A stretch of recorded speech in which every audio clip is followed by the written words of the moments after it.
Hey. Time for another Out of This World story from rSpace. When your newborn's hair color makes you question everything, it's not just the baby blues that keep you up at night. Today on rSpace, is that a hint of red or just the nursery lighting playing tricks? Took a paternity test after newborn's hair color made me suspicious. I made sure wife didn't get what she wanted. I, 26 male, and my wife, Rachel, 25 female, have been married for only 2 years, so we really classify ourselves as being quite a young couple. We haven't had any real challenges as a couple yet, and I thought we were doing all right. We even just had a baby recently. When I found out we were having a boy, I was ecstatic. My dad sucked, and I always took him as an example of how not to be a father. So I was looking forward to being the best dad I could possibly be for this kid. But the moment I saw him, I had doubts, and it sucks how much that ruined what should have been a perfect day for me. For context, you'll need to know a bit about me and my wife's families.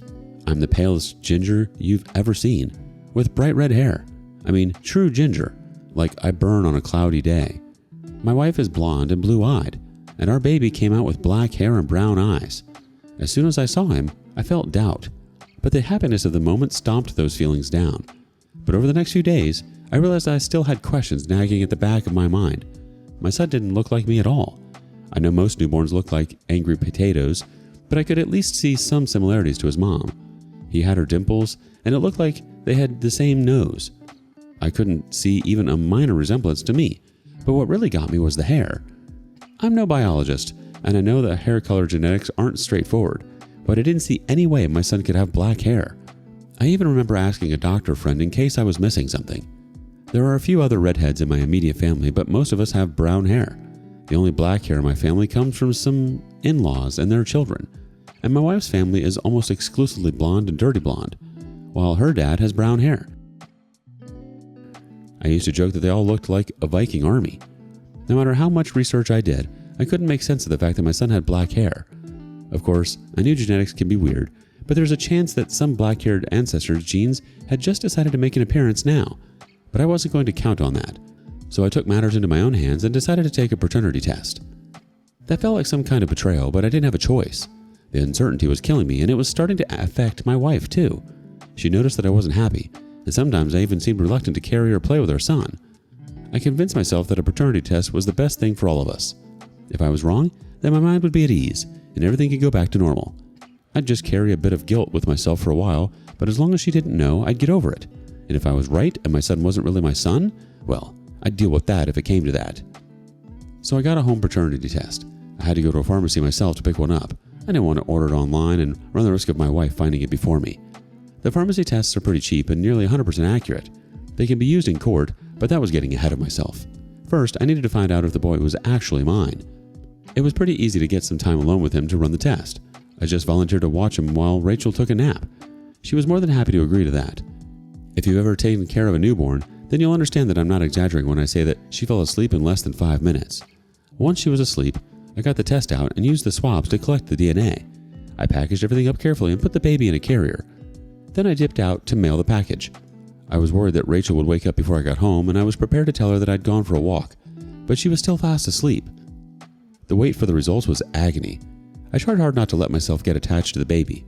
In my mind, I never referred to him as my son, just to soften the blow if the results came back as I feared. The whole time, Rachel was worried about how disconnected I was starting to become. She was even worried that I might be depressed. I just lied and told her that I was exhausted from work and the new baby. She seemed to consider that an acceptable explanation. I felt bad for lying to her, but I couldn't tell her the truth just yet. Women don't take kindly to the idea of paternity tests. It took about a week for the email to come in. I locked myself in the bathroom to read it, and I still hesitated for a long time before I could work up the nerve to open it. Not the biological father. It felt like someone had punched me in the stomach. For a moment, I tried to convince myself that it had to be a mistake. Maybe I'd contaminated the sample. It was possible I did it wrong. I'm not a doctor or something like that, right? But I know I was just making excuses. I'd been as careful as I could possibly be, and I'm a careful guy. Up until a year ago, I used to assemble model plane kits. I could follow directions. It definitely wasn't a mistake from my end. Besides, I'd always known from the beginning. The doubt I'd had from the moment I saw him had just turned into something real. It was sickening because I wanted this to be wrong. I wanted him to be my kid. I wanted to raise him. I already loved that little baby. but he wasn't mine, and I couldn't do that to myself. It took me a while to recover from that. I sat in that bathroom for about 30 minutes before Rachel came looking for me. She knocked on the door and asked if I was okay. I told her I wasn't. I opened the door and showed her the test results. All I said was, "He's not mine." She went pale and stood silent for a while. When she gathered herself, she surprised me by asking how I could even think of taking a paternity test.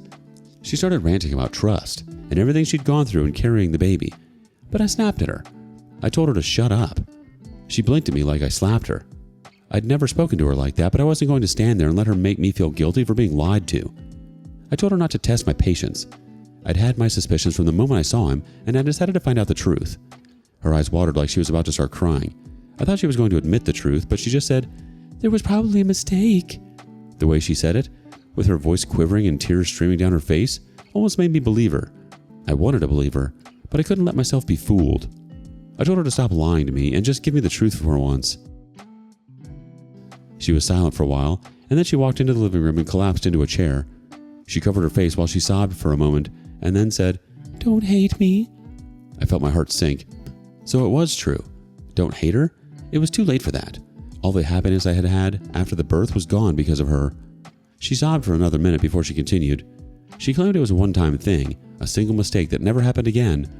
She said she got drunk during her friend's bachelorette party and didn't realize when she ended up sleeping with another guy. She said she didn't even get his name. I didn't know whether to believe her or not. A one-time thing that led to her getting pregnant? And she didn't know who the bio-dad was? That sounded a little too convenient. But I also realized that it didn't matter. The damage had already been done. She tried to pass off another man's kid as my own. I didn't even care who he was. That was her problem. My problem was getting Rachel out of my life. Rachel was still sobbing noisily, and it irritated me to no end. Why was she crying as if she was the one who was hurting here? At least she still had a son.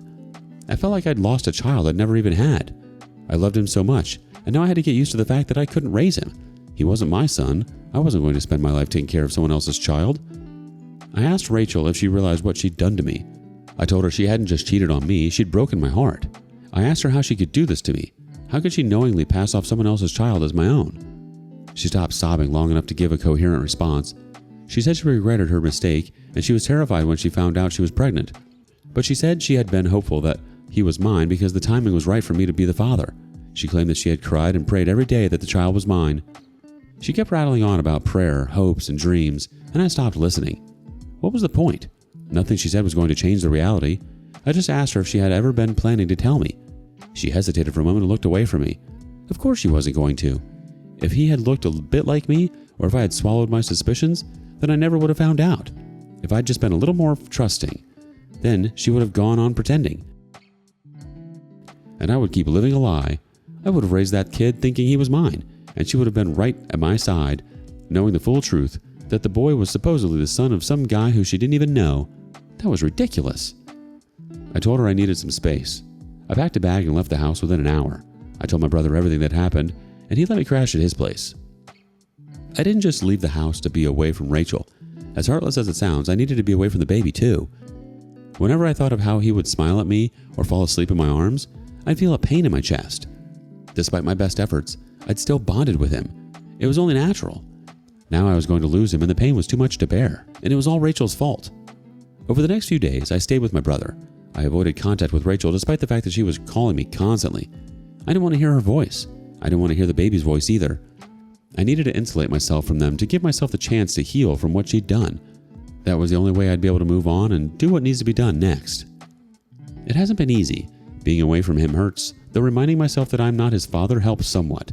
I'm giving myself another week to pull myself together, and then I'll get to work on filing for divorce.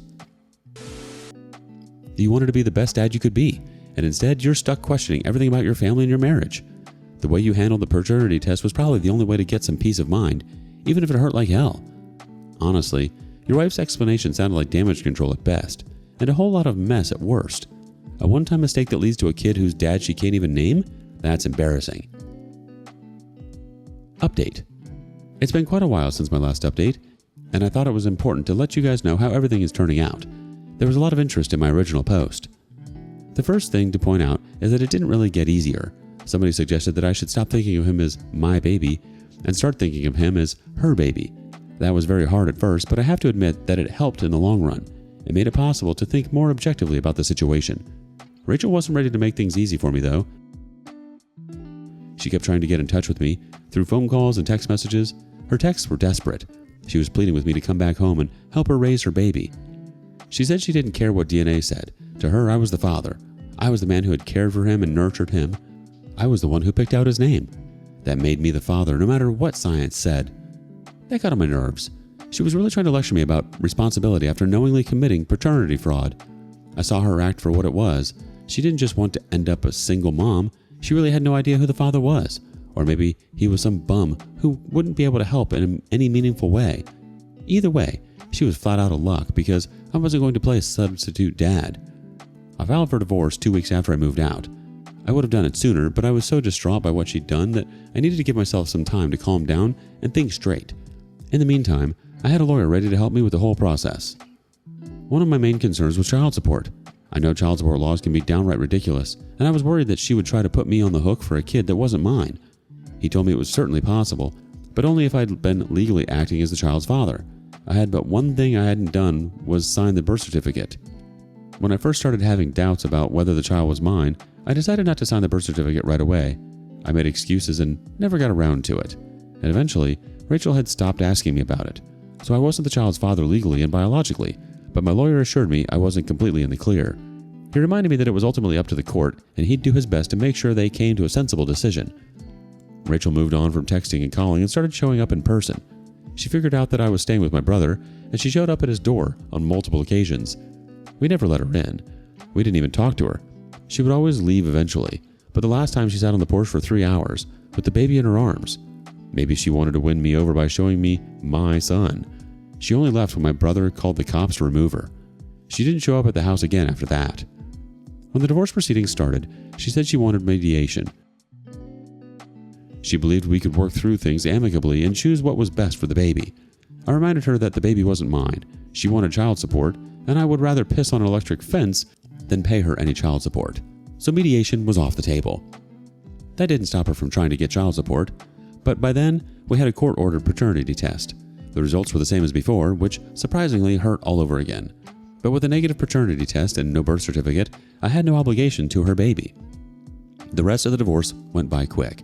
Child support was the only issue we really had any conflict over. We didn't have many assets to fight over. We didn't have any pets, and we rented our apartment, which she got to keep. I didn't mind that she got to keep it because I'd already been planning on moving out of the city. I needed a change of pace, and I felt like there was nothing here for me anymore. It was only going to hurt if I stuck around, and I loved the city too. This woman was the reason my whole life changed for the worst. Besides, the apartment was too big. We moved in there when she got pregnant because we wanted space for kids. Now she'd be living there alone, with a child. I knew I wouldn't be able to pay rent in that place alone. She would definitely need to drop it now that she had a child to support on her own.